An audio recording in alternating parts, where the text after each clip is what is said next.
was born in Grand Prairie, Texas on Christmas Day, 1923. War started on December 7th, 1942, and I was standing on the parade field that Sunday afternoon for a battalion review for family and friends when they announced on the PA system that we were at war with Japan. And during the Christmas break, I went over to the recruiting office in Dallas and signed up to join the Marine Corps, and they didn't want me to come in until they sent me a telegram to report on January the 9th. I had my physical and was sworn in and went by train to San Diego where I had boot camp. And from North Island, after an interview, they decided that they would send me to Jacksonville, Florida for 4 months of basic aircraft ordnance school. When that school was over, I went back to California and went up to Kearney Mesa and joined. They were forming VMF 121, a Marine fighter squadron with the old Grumman Wildcat and the Brewster Buffaloes. We left San Diego on a troop ship, the President Monroe, which had been hauling cattle from South America, and it still smelled like it was hauling cattle.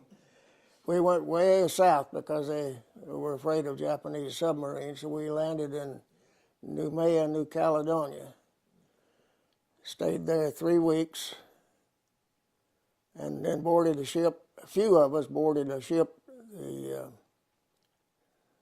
Noumea, USS Noumea. It was a Navy merchant ship. We didn't know what the merchandise was that they were hauling in the ship, but they had us on there as stevedores.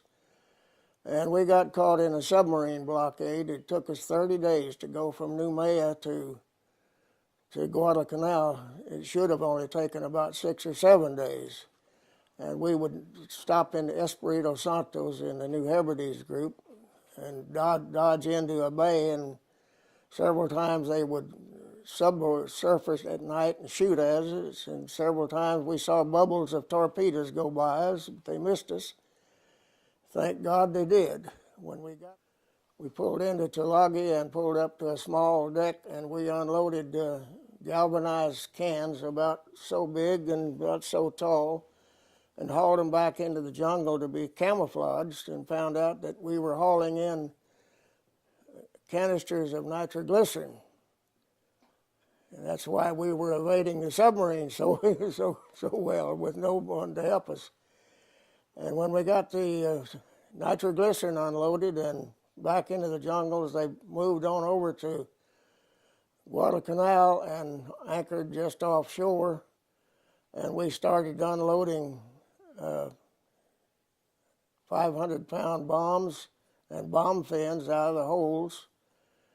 And then when we got through with the bombs and the fin cases, we went to another hold and unloaded 55-gallon drums of 100-octane aviation gasoline. And while we were at anchor, we were being bombed and dive bombed by Japanese bombers. One of them came straight in at us while the guns were shooting straight at him, and he went through the aerial. His bomb went through the aerial and took it off and just missed the starboard gunwale just by a few feet.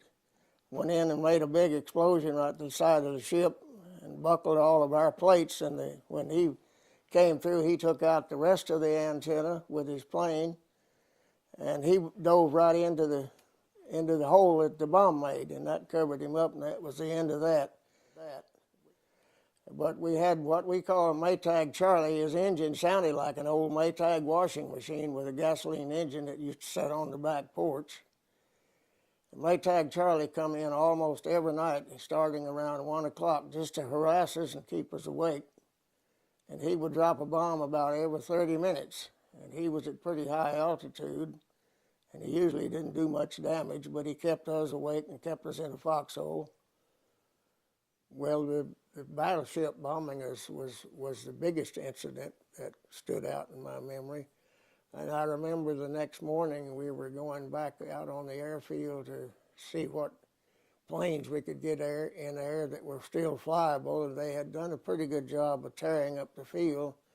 And the Seabees were busily at work filling in all of the craters that they left in the runways. I joined up for 4 years, and during that time I went back to, after I left Jacksonville, Florida from that second school, I went to Cherry Point, North Carolina, and I was selected with a captain to go up to the Corsair factory in Connecticut, Bridgeport, Connecticut.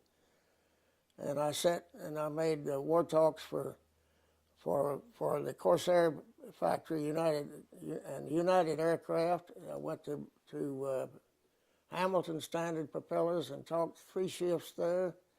Went to Sikorsky Helicopter and talked to 3 shifts there, and then went to Pratt and Whitney Engine and talked to 3 shifts there. All war bond talks, trying to get them to sell more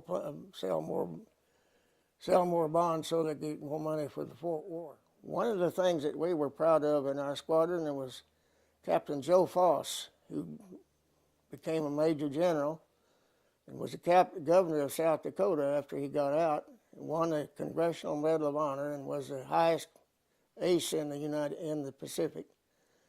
And very much. Well, I've left out a lot of the details because we probably didn't have time to it. I've written all of this for my grandchildren and great-grandchildren. I just finished it a few days ago, and it hasn't been typed up yet, but it'll be quite a few pages long, and I put in a lot of details in there of things, incidentals that happened here and there in different places.